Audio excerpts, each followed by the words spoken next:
श्री जगन्नाथ महाप्रभु के भक्त श्री सदन कसाई। सदन कसाई जो थे वो मांस बेचते थे, यही उनका काम था। एक बार ऐसे तराजू में तोलते थे मांस को, तो जब मांस का विक्रय कर रहे थे तो उनको पता नहीं चला, वो भार की जगह शालिग्राम जी को रखते थे।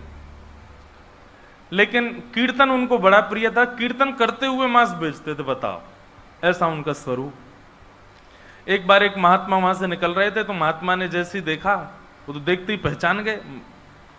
मुंह पे कपड़ा रख करके जा रहे थे, तो देखा कि ये तो शालिग्राम जी हैं। तुरंत, अरे तुम क्या कर रहे हो, बहुत बड़ा पाप है, ये तो साक्षात शालिग्राम जी हैं। उसने कहा, महाराज मुझसे गलती होगी, मुझे तो पहचान है नहीं। बोले, लाओ इनको मुझको दो। शालिग्राम जी ले लिए महाराज, जाकर के शुद्ध नदियों के जल से स्नान कराया, पंचामृत स्नान कराया, इत्र लगाया, चंदन लगा करके चांदी के सिंहासन पर बैठा के माला पधरा दी। ठाकुर जी का कीर्तन, बढ़िया खीर बना के भोग लगाई और खूब रोए महात्मा। बोले कि नाथ, आप भी कहां के कसाई के यहां बैठे थे, अब आप विराजो, प्रेम से रतन सिंहासन पर विराजो। ठाकुर जी विराज गए। रात्रि को महात्मा के स्वप्न में आए और स्वप्न में आकर के बोले सुनो, सुबह होते ही हमको ले जाओ और हमको वो सदन कसाई के पास छोड़ के आओ।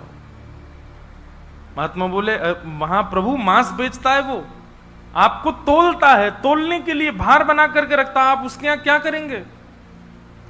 ठाकुर जी कह रहे हैं, हम जितना कह रहे हैं उतना करो बस। बोले, नाथ ये तो वेद विरुद्ध हो जाएगा, ये तो शास्त्र विरुद्ध हो जाएगा, मैं आपको कैसे वहां छोड़ के आ सकता हूं? आपको वहां क्या सुख मिल रहा है? वो शुद्ध नहीं, पवित्र नहीं, उसका स्थान अच्छा नहीं, मांस विक्रय करने वाला व्यक्ति, महापापी व्यक्ति, वहां क्यों जाना है आपको? ठाकुर जी बोले, कहीं पर हमको स्नान करने में सुख मिलता है, कहीं हमको सिंहासन पर बैठने में सुख मिलता है, कहीं भोजन करने में सुख मिलता है, कहीं माला पहनने में सुख मिलता है। सदन कसाई के हमको लुढ़कने में सुख मिलता है। उसके तराजू में जब वो तराजू से तोलता है तो हम इधर उधर लोटपोट होते हैं, हमको उसमें बहुत आनंद आता है। हमको छोड़ के आओ उसके पास ही। और वो मांस विक्रय करता है, चलो जो भी है, लेकिन जब उसके यहाँ तोला जाता है और वो तोलते समय हम लुढ़कते हैं तो वो कीर्तन गाता है, वो मुझे बहुत अच्छा लगता है। मुझे उसके पास छोड़ के आओ। न जाने कौन से गुण पर दयानिधि रीझ जाते। सदन कसाई के पास महात्मा वापस आ गए और आकर के शालिग्राम जी देने। सदन कसाई बोलो, नाथ यहाँ क्यों ले आए इनको दोबारा? यहाँ तो मांस बिकता हूं मैं, बहुत गंदा स्थान है ये। बोले, धरो इनको अपने पास ही। ठाकुर जी रात में स्वप्न में आकर के कह के गए कि उनको तुम्हारे संग ही रहना है। हाथ पांव कांपने लगे, नेत्रों से अश्रुधार गिरने लगे सदन कसाई के। मन में विचार करते हुए कहता है कि मैं इतना पापी, इतना गंदा इंसान, और ये ठाकुर जी मुझसे मिलने के लिए मेरे पास चले आए। मैं इनके लिए इतना भी नहीं कर सकता कि ये दूषित काम ना करूं।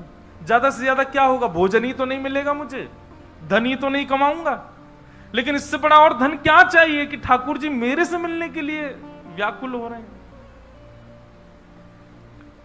उसी समय सदन कसाई ने अपनी दुकान बेच दी, सब काम बंद कर दिया और बस अपने ठाकुर जी के लिए जीवन जीने लगा। आप मुझसे मिलने के लिए तड़प रहे थे, नाथ अब मैं तड़पूंगा आपसे मिलने के लिए, मैं आऊंगा आपसे मिलने के लिए। और निकल पड़े सदन कसाई जगन्नाथपुरी की ओर। पूछा लोगों से, कहां है पुरी? लोगों ने दिशा बता दी। बोले, वहीं विराज रहे हैं जगत के नाथ, वहीं विराज रहे हैं साक्षात नंदन नंदन। एक सदन कसाई निकल पड़ा जगन्नाथपुरी की यात्रा पर। बस बार बार उसके मन में एक ही भावना आती है, आप मेरे से मिलने के लिए तड़पे थे, आप मेरे पास रहने के लिए तड़पे थे, मैं आऊंगा आपसे मिलने के लिए। और निकल पड़ा। कीर्तन की टोलियां जा रही हैं, वैष्णव जन नाचते गाते हुए जा रहे हैं। जैसे जैसे वैष्णवों की टोलियां और कीर्तन की टोलियां निकलती हुई देखे सदन कसाई, उसका मन हो कि मैं भी चला जाऊं। तो जो लोग पहचानते थे वो लोग कह देते थे, अरे कसाई है ये। तो सब लोग उसको कहते, भाई तुम हमसे दूर चलो, हमारी टोली में चलोगे, हमारे संग बैठ के खाओगे पियोगे, हम सब अपवित्र हो जाएंगे। जिस मार्ग पर सब लोग चल रहे हैं, सदन कसाई उस मार्ग से उतर करके चल रहे हैं। कहीं मैं इस मार्ग पर चलूंगा, मेरे चलने से मार्ग अपवित्र हो जाएगा। और स्मरण कर रहे हैं महाप्रभु श्री जगन्नाथ जी का। सदन कसाई चलते जा रहे हैं, एक मार्ग से उतर करके चल रहे हैं, निष्ठुर मार्ग पर चल रहे हैं, और बस स्मरण कर रहे हैं श्री जगन्नाथ महाप्रभु का। चलते चलते चलते एक नगर में पहुंचे, रात्रि का समय हो गया, शाम का समय हो गया, तो एक भवन बना था, घर बना था, उसी के बाहर ही सदन कसाई बैठ गए। सदन कसाई का रूप बहुत सुंदर था, नेत्र, उनके केश, उनके मुख की आकृति, उनकी भुजाएं बहुत सुंदर थे। भले ही कसाई थे पर सुंदर थे। तो जिस भवन के बाहर बैठे, वहां भवन की अंदर एक गृहिणी वो निकल करके बाहर आई, और उसने जैसे ही सदन कसाई को देखा, उसका मन आ गया उन्हीं के ऊपर। शाम का समय, सदन कसाई को लोभ देने लगी, और उसने इशारा करके कहा कि भीतर आ जाओ। तो सदन कसाई ने उसकी ओर देखा, और उनके मन में तो बस जगन्नाथ जी बैठे हैं, कोई ऐसा भाव तो दूषित था नहीं। उन्होंने इशारा कर दिया, कुछ इशारा किया, और उस इशारे को उस कन्या ने, उस महिला ने ऐसा समझा कि मानो ये कहना चाह रहे हैं कि तुम भीतर जाके पहले अपने पति का वध करो, तब मैं रहूंगा तुम्हारे साथ। विषय हावी हो गया उस माता के, भीतर जाके उसने अपने पति का वध कर दिया, मार दिया।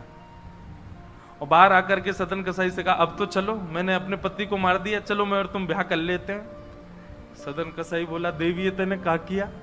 मैंने तो नहीं कहा था कि तुम मारो। बोले, हो तुम झूठ बोलते हो, तुमने ही तो कहा था कि उसका वध कर दो तब रहूंगा। अब तुम्हारे पास एक ही रास्ता, या तो मेरे साथ रहो, नहीं तो मैं सबको बता दूंगी कि तुमने मेरे पति को मरवाया है। पर जिनके हृदय में श्री ठाकुर जी विराजमान है, उनको अन्य किसी के लोभ की इच्छा नहीं होती। उन्होंने कहा, ज्यादा से ज्यादा मार दोगी मुझको, और क्या बदनामी होगी, सब होगा, लेकिन मैं अपनी स्थिति से नहीं हट सकता। और उन्होंने अस्वीकार किया। और हुआ वही, उसने हल्ला मचा करके सबको इकट्ठा कर दिया, मेरे पति को इसने मरवा दिया, और ये आदि आदि सब कर दिया। सदन कसाई को बंदी बना करके राजा के सामने प्रकट कर दिया, राजा के यहां उसको प्रस्तुत कर दिया, बंदी बना दिया। और बंदी बना करके कहा कि आप स्वीकार करते हैं कि आपने ये अपराध किया है इनके पति को मारने का? सदन कसाई कुछ नहीं बोला। बोले, क्योंकि पक्ष तो पूरा उन्हीं की तरफ जाने वाला, मैं कितना भी मना करूं, मैं सफाई क्या दूंगा, मैं कैसे प्रस्तुत करूंगा, मैं विवाद कैसे करूंगा? वैष्णव का स्वरूप होता विवाद में नहीं पड़ता।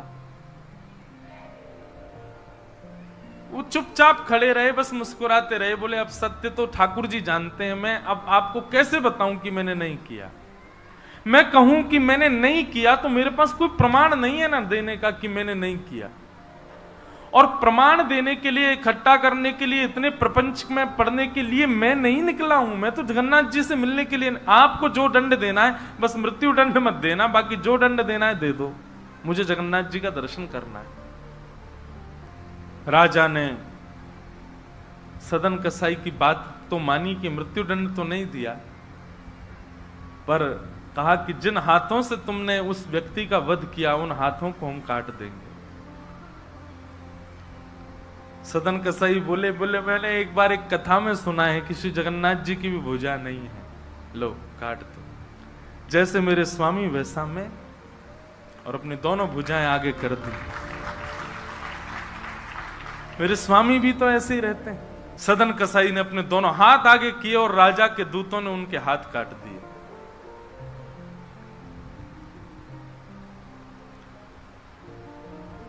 पीड़ा में नहीं है, प्रसन्नता में है। आंसू तो निकल रहे हैं नेत्रों से, पर प्रसन्नता के आंसू हैं कि नाथ, आपने किसी रूप में तो मुझे स्वीकार किया। चलते जा रहे हैं, रक्त बह रहा है दोनों तरफ से। बस रास्ते में एक ही प्रार्थना कर रहे हैं, नाथ, है तो ये शरीर ही, और यही माध्यम है मुझे आपके दर्शन का। इसमें जो ये पीड़ा हुई है, जो रक्त संचार हो रहा, रक्त जो निकल रहा है, बस इससे केवल ठाकुर जी इतना रक्त बचने देना भीतर कि मैं जगन्नाथपुरी पहुंच जाऊं, आपका दर्शन कर लूं, उससे पहले मेरे प्राण ना निकल जाए। और चलते जा रहे हैं। जैसे ही श्री क्षेत्र में उन्होंने प्रवेश किया, और जैसे ही प्रवेश किया, ब्रह्म वेदी पर श्री जगन्नाथ जी झूमने लगे। पुजारियों ने जाकर के कहा, महाप्रभु जी आज्ञा करें, आप इतने प्रसन्न क्यों हैं? बोले मेरा एक भक्त आया है, वो बेचारा बहुत कष्ट में है, आप लोग तुरंत पालकी लेकर के जाइए और उसको लेकर के आइए यहां पर। पुजारी सब पालकी लेकर के दौड़े और पुरी में प्रवेश कर रहे वैष्णवों से पूछने, अरे भैया महाप्रभु जी का कोई भक्त आया है क्या? महाप्रभु जी ने पालकी भेजी है उसको ले जाने के लिए। महाप्रभु जी आज बड़े प्रसन्न हैं, उनका कोई परम वैष्णव भक्त आया है। तो सदन कसाई ने जैसे ये बात सुनी कि पुजारी हल्ला कर रहे हैं, कोई बहुत बड़ा भक्त आया है, महाप्रभु जी ने उसके लिए पालकी भेजी, तो सदन कसाई इतने खुश हो गए, बोले आज ठाकुर जी के दर्शन तो होंगे, उनके एक प्रिय भक्त के भी दर्शन हो जाएंगे, कितना मेरा सौभाग्य होगा। और रही बात, मैं तो बहुत बड़ा पापी हूं, मैं तो रास्ता भर यही सोचता आ रहा था कि मैंने इतना पाप किया, इतना मांस बेचा है जानवरों का, महाप्रभु जी पता नहीं मुझसे नाराज होंगे, पर आज लगता है कोई परम वैष्णव भक्त आया तो महाप्रभु जी का मूड बढ़िया होगा, आज प्रसन्न होंगे। तो प्रसन्न मुद्रा में ठाकुर जी बैठे होंगे, तब मैं दर्शन करूंगा तो मेरे सारे अपराधों को क्षमा कर देंगे। वहां तो भीड़ लग गई पालकी के पास में, बोले हम हैं परम भक्त, और वो सदन कसाई दूरी खड़े हैं, बोले इनमें से कोई होगा जो पालकी में बैठेगा, आज पहले उसको प्रणाम करूंगा फिर महाप्रभु जी को करूंगा। वहां तो इतनी भीड़ लग गई कि पंडा पुजारी पालकी लेके जान बचा के भागे वहां से, क्योंकि सबको लगता है कि हमसे बड़ा भक्त तो कोई है ही नहीं। पालकी खाली लौट करके आ गई। महाप्रभु जगन्नाथ जी बोले तुम खाली आ गए, लेके नहीं आए उनको? बोले भगवान आपके एक दो भक्त तो है नहीं, वहां तो हजारों भक्त, एक पालकी उसमें कितनों को बैठा किया है, सब चढ़ने लगे, बोले हम हैं भक्त, हम हैं भक्त। आप कोई संकेत बताओ, आपके भक्त का कोई लक्षण। श्री जगन्नाथ प्रभु के नेत्रों सजल हो गए, बोले मेरी तरह उसके भी हाथ नहीं है, जो आया है वही है मेरा भक्त, उसको लेके आओ।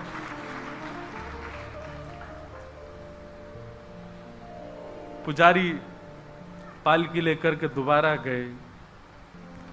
पुजारियों ने जाकर के जब उनकी स्थिति को देखा, कोई अपने नेत्रों के आंसुओं को रोक नहीं पाया। बार बार महाप्रभु जगन्नाथ जी को प्रणाम करें, कितने दयालु हैं नाथ, कितने कृपालु हैं आप। सदन कसाई को जाकर के पुजारियों ने उठाया, बोले चलो महाप्रभु जी ने तुम्हारे लिए पालकी भेजी। सदन कसाई बोले आपको कोई गलत सूचना मिल गई, मैं नहीं हूं वो भक्त जो इसमें। बोले नहीं तुम ही हो, ठाकुर जी ने आज्ञा करके भेजा है। सदन कसाई बोले अगर मैं पालकी में बैठा तो मेरे अभी प्राण निकल जाएंगे, आप सबसे प्रार्थना है मेरी, मैं महाप्रभु जी की आज्ञा स्वीकार करता हूं, मैं आपके संग चल दूंगा, लेकिन पालकी में नहीं बैठ सकता। चलने लगे, बस इसी बात से प्रसन्न है कि महाप्रभु जी ने मुझे स्वीकार तो किया।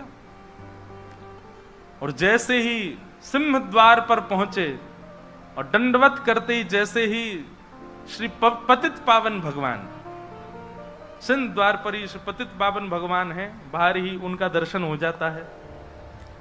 उनको देखा, देखते ही बोले ये पतित पावन भगवान है, श्री जगन्नाथ जी के ही समरूप हैं, पहले इनका दर्शन करते हैं फिर जगन्नाथ जी का दर्शन होता है। जैसे ही दंडवत किया, अभी तक तो उनको ग्लानि नहीं थी कि मेरे हाथ नहीं है, पर अब दंडवत करते समय उनको तनिक एक ग्लानि सी हुई, काश मेरे हाथ होते तो मैं भी ऐसे दंडवत करता, दोनों भुजाएं आगे कर लेता। और इस भाव से जैसे जो शेष भुजा थे थोड़े से, उनको आगे करके रुदन करने लगे सदन कसाई। इतने में ही उनके भुजा निकल करके आ गई और ठाकुर जी ने भुजा प्रदान करके उनके दंडवत को स्वीकार किया। श्री जगन्नाथ महाप्रभु की। ऐसे महाबाहो, ऐसे हमारे महाप्रभु श्री जगन्नाथ।